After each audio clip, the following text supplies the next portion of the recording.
Ayan guys, magandang araw sa inyo uli. Andito tayo uli ha. Pag-usapan natin ulit to guys, yung about kay De La Rosa pa rin to. Kay Senator De La Rosa. Pakinggan natin uli yung binabasa ni General Viewpoint. Magandang araw mga kaibigan. Bigyan natin ng opinion, reaction itong article ng Inquirer.net. Tungkol ito sa napapabalita na si Senator Bato de la Rosa nakahanda ang administrasyong ito na arestuhin siya once na mag-request ang ICC tungkol nito. So ito, title ng article, De La Rosa dares Palace to arrest him. Go ahead, repeat your mistake.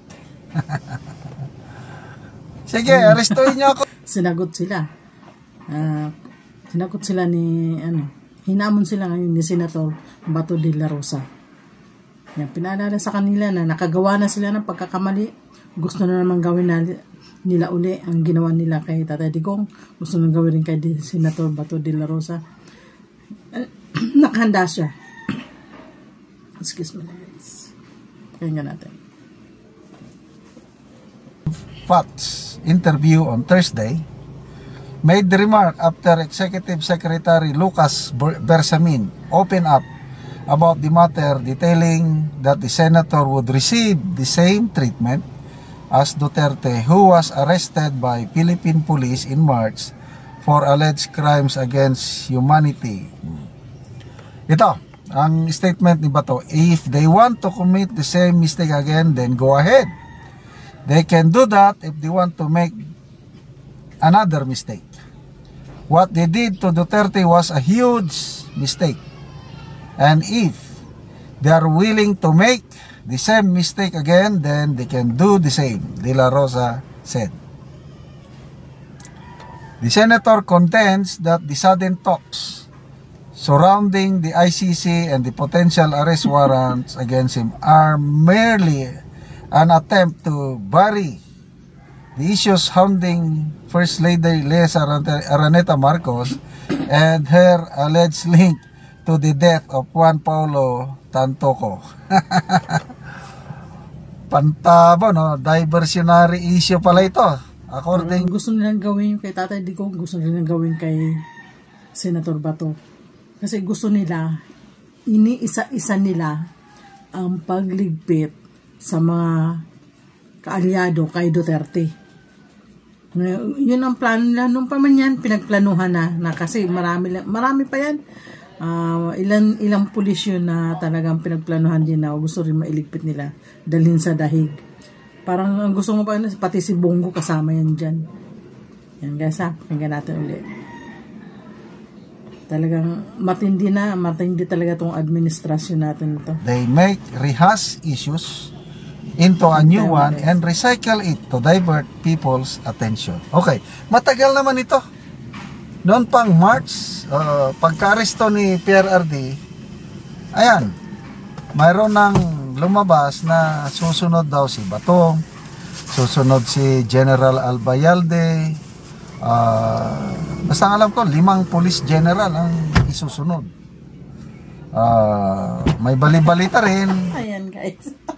Kasi gusto lang kasi nilang matakpan yung issue doon kay Tantuco na yun. Nakasama si asawa ni Lisa Marcos na yun. Yan, sige guys, pakinggan natin. Overdose. Ito, bigla nagpa-interview. May interview kunuhay ang Executive Secretary at yun, tinanong tungkol sa ICC arrest ni Senator Bato at sinabi, yes. Parang, yan nga sabi ko sa inyo guys gusto nilang takpan ang issue. Ang issue na alam nilang puputok na. Pero di ba sa missing sa bungero, medyo onte naglalaylo na, parang nagsawa na no. Ngayon ito may panibago silang naisip. Iba na naman to. Parang na, inuunti-unti na nga nila guys Meron na bang tingnan natin dito. Ano ito? Interpol communication. Sumagot ang Malacanang, si Jose Claire Castro, sinabi, wala man daw. Wala. Kung wala, bakit inilabas itong issue na ito? O, di ba? Tabon-tabon. Tabon-tabon para hindi mapag-usapan. Ano pa?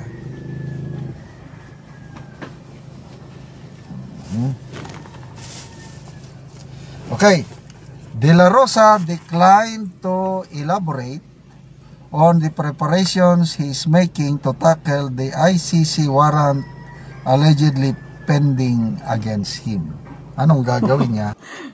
Totoo yan, matagal na nga yan. May lumabas na nga yung issue na yan na isusunod yung mga kaano ni Duterte. Matagal na yan. Sabi ni Senator Bato, nung wala pang eleksyon na,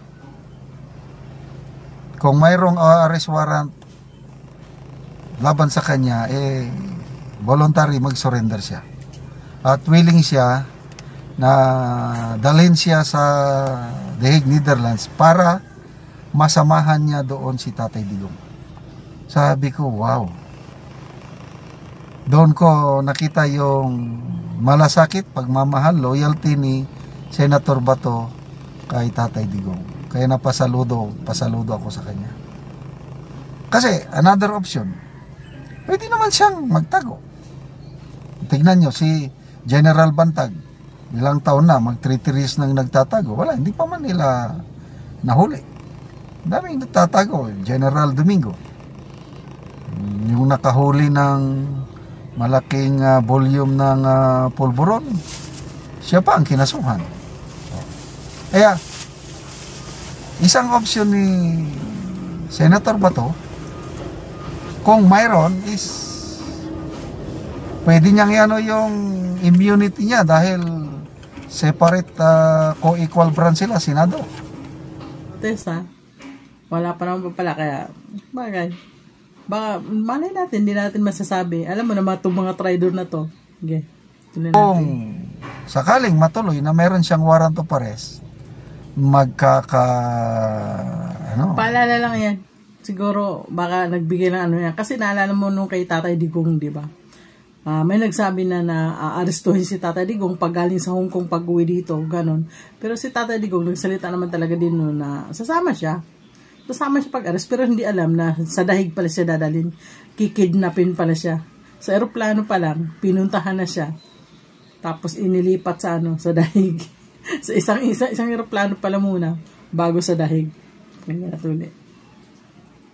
Ulit na kami sa nangyari kay PRRD, tapos aarestuhin na naman si Bato. I don't know anong mangyari, kaming mga taga Mindanao. Totoo yun, guys, no?